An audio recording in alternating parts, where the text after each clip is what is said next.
All right, today we're going on a pretty wild journey, deep inside our own minds.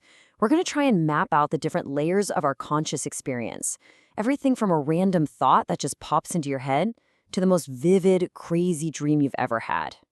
So let's start with a really simple question.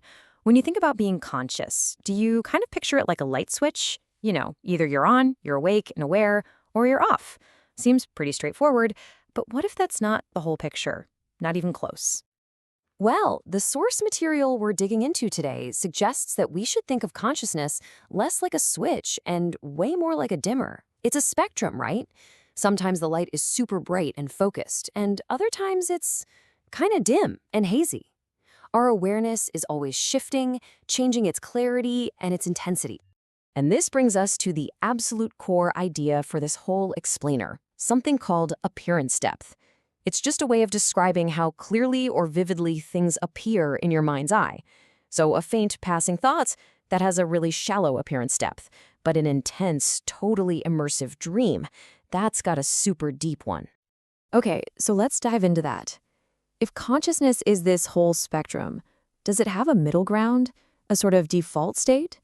Well, the model we're looking at says yes. There's a kind of mental home base. Now, check this out. This slide puts two states side by side that seem like total opposites. That quiet, mind-wandering state when you're just chilling out, and the wild, internal world of REM sleep. They feel completely different, don't they? But the theory here is that they actually represent two poles of a central axis, a balance between stable awareness on one side and this fluid, vivid imagery on the other. And that balance between them gives us our next key term, the homeostatic balance axis. Just think of this axis as your mind's center of gravity. It's that stable home base that our brain kind of naturally drifts around when we're not trying to do anything too strenuous. But of course, we don't just hang out at that home base all day. Our minds are always on the move, sometimes purposefully swinging way out to the extremes, so we can either focus really deeply or get some serious rest.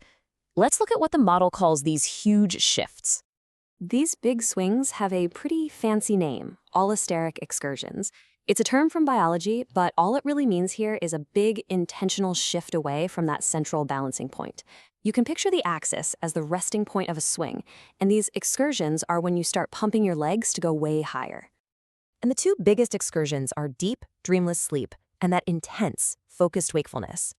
Deep sleep is a huge swing in one direction, towards extreme stability and almost zero awareness.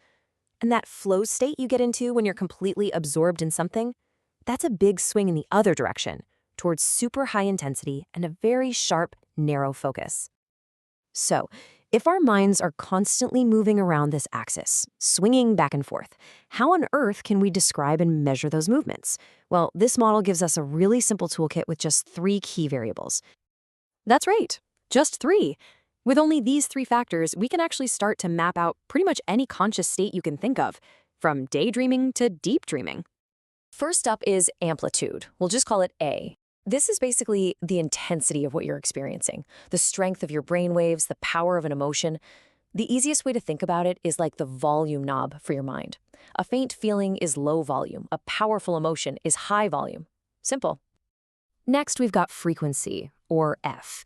This measures the speed and the organization of your brain's activity. So is your thinking kind of slow and meandering, or is it fast and sharp? Think of this one as the tempo of your consciousness. And finally, there's orbit, or R. And this one connects directly back to that swing metaphor we were talking about. It's just a measure of how far your current mental state is from that central balance axis. Are you stable and close to home, or are you swinging way out into an extreme state? Okay, so this is where this whole AFR toolkit gets really cool. We can now use these 3 measurements to describe and even compare the depth of all kinds of familiar experiences. I mean, this table just lays it all out so perfectly. Let's walk through it. Look at that first one, shallow noticing. Like, casually seeing a car drive by. The amplitude is low and the orbit is stable and close to the axis. The result? A low appearance depth. It's barely there. Now compare that to a deep dream. The amplitude is high, the frequency fast, and the orbit hits this perfect little sweet spot. Bam! High appearance depth. It feels totally real. And what about that focused flow state? High amplitude, fast, and, this is key, organized frequency, and a very stable orbit. That gives it a very, very high appearance depth. So the whole thing really gets summarized perfectly by this quote from the source material. Stronger waves, faster rhythms, and stable orbits. That's the recipe. That combination is what produces a deep, vivid, conscious experience. And that brings us right back to where we started. The big takeaway is that consciousness isn't a simple switch. It's this vast, dynamic landscape. It's a rich and surprisingly measurable gradient of experience. And with a framework like this, we can actually start to draw a map of it. So I'll leave you with a final thought to chew on. According to this model, a vivid, immersive dream can have an appearance depth that is just as high as our most intense, focused, real-life thoughts. So, what does that tell us about the nature of reality, about perception, and about the absolutely incredible hidden world that's living inside each of our heads?